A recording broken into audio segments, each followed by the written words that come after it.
que eu, na minha modesta análise, discordo do Marx como um dos melhores pensadores para entender a questão do comportamento e das relações econômicas e como isso se dá em relação ao padrão que você vai ter de existência, né? No final você está simplesmente fazendo uma análise seríssima do capital e do trabalho e levando em consideração que você tem uma exploração da força de trabalho, você vai se utilizar da mais-valia e que no final a classe trabalhadora ela vai estar sendo sonegada da classe trabalhadora os recursos que ela tem direito quando elas exercem o seu trabalho. Esse diferencial do trabalho, do valor daquilo que é produzido e do recurso, do pagamento que o trabalhador obtém, que é a mais-valia, ela vai se refletir numa apropriação pelo capitalista. Essa apropriação, ela leva a um modelo de sociedade de concentração de renda.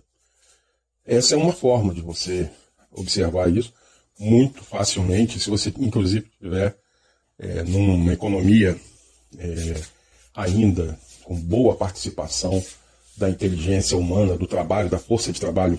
O que eu chamo de inteligência humana é o trabalho físico, o trabalho braçal e o trabalho intelectual desenvolvido por seres humanos. Quando você tem uma boa participação da inteligência humana na produtividade, é fácil de você observar que é possível você se apropriar do diferencial, do valor que essas pessoas contribuem para a produção da mercadoria, vezes em função do valor que elas recebem. Isso fica muito fácil de você verificar. O problema é que se você aumenta a participação do capital, das coisas, da inteligência artificial, que é o acúmulo no tempo de energias de outroras que se organizam, e você vai com isso permitindo um aumento da capacidade. Na África, na América Latina, e para onde caminhou a tecnologia? Por incrível que pareça, não foi para os Estados Unidos. Os Estados Unidos se entorpecem com a relação de consumo, mas esqueceram de se dedicar ao desenvolvimento das máquinas na produtividade. E esse papel ficou para a China. Então, todo o desenvolvimento da nova era é quando você vai buscando essa substituição crescente e no final o modelo passa a ser somente de máquinas, de equipamentos e baterias e inteligências artificiais computacionais e tecnologia de ponta, tecnologia alienígena, como que você quiser falar, e o homem não tem utilidade nenhuma e vai ficar olhando para o Estado e você vai ter que dar uma bolsa para ele. Ah, não, vamos fazer tudo isso. Você vai voltar ao custo, o bolo sai de R$1 e vai para R$20. O pessoal não sabe nem mais fazer bolo normalmente. E a fábrica não dá conta de alimentar 10 bilhões de pessoas. Você entende? Aonde você chegou, você vai ter uma necessidade de manter 10 bilhões de pessoas alimentadas. Aí, se eu voltar atrás, é que eu faço. Você são um monte de casas, com a utilização intensiva de agricultores agrícolas, de fertilizantes artificiais, de produção de remédios para fazer o controle de irrigação controlada, de colheita com equipamento pesado, de estágio, vai enxugar tudo isso pela logística aqui no mundo. Entenda a complexidade do negócio. São maquininhas colhendo as frutas no pé. Aí não, vamos voltar para o método da fruta de 50 vezes menos. Vai explodir os preços, você vai ter uma convulsão e não vai ter governo que dê conta. Você está amarrado, você está desesperado. Veja agora a situação no Brasil, desesperado em se tornar subserviente ao sistema.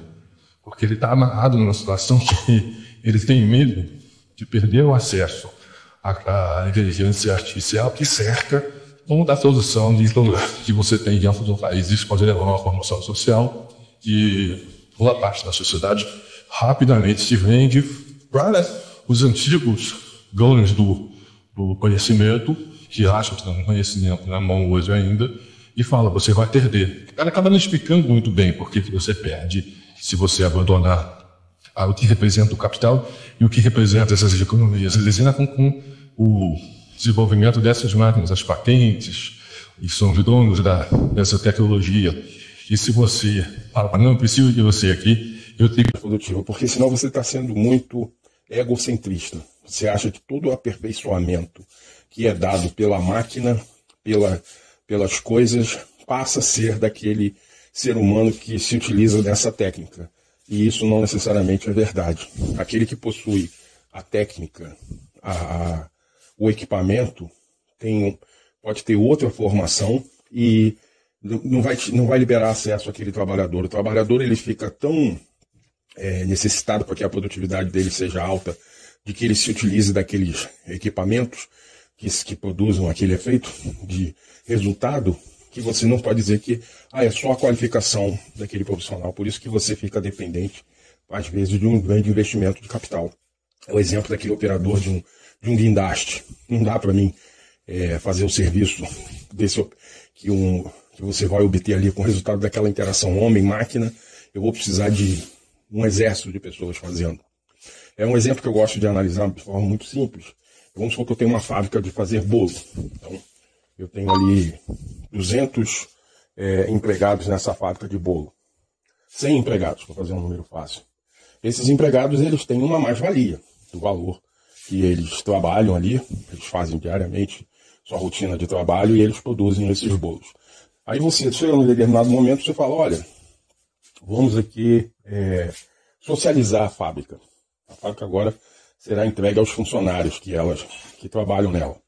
Os 100 funcionários que trabalham naquela fábrica, eles passam a gerir a fábrica. Foi a ideia, inclusive, em algum momento que as pessoas tiveram sobre essa questão do capitalismo, né?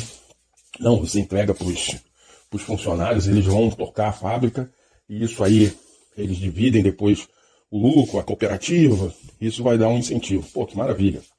Aí esses 100 funcionários faziam 100 bolos por dia e vendiam esse bolo por R$100. Essa era a rentabilidade que essa fábrica tinha, e esse bolo chegava ao mercado com esse valor de R$100. O custo, você pagava por empregado R$10. Aí você falava, olha, o capitalista ele está se apropriando ali de 90 unidades monetárias, e a mais-valia ali era altíssima. Socializa a fábrica, beleza. Só que aí você cai numa análise de que a produtividade é só baseada na mão de obra humana. Aí, se eu consigo uma fábrica robotizada, que eu trouxe de uma cultura de outro país, no qual lá já se desenvolveu muito essa tecnologia de fabricação de bolo, e eu tenho praticamente uma máquina que trabalha sozinha, eu trabalho com um único ser humano. E ele vai conseguir produzir em um dia 1000 bolos. E eu coloco esse bolo no mercado por R$1. O que acontece com a fábrica, com os 100 funcionários, com um bolo, produzindo 100 bolos por R$100? Ela quebra. Ela não vai ter mais o reconhecimento social de que aquele bolo vale a pena. Vai todo mundo adquirir e obter o bolo de R$1.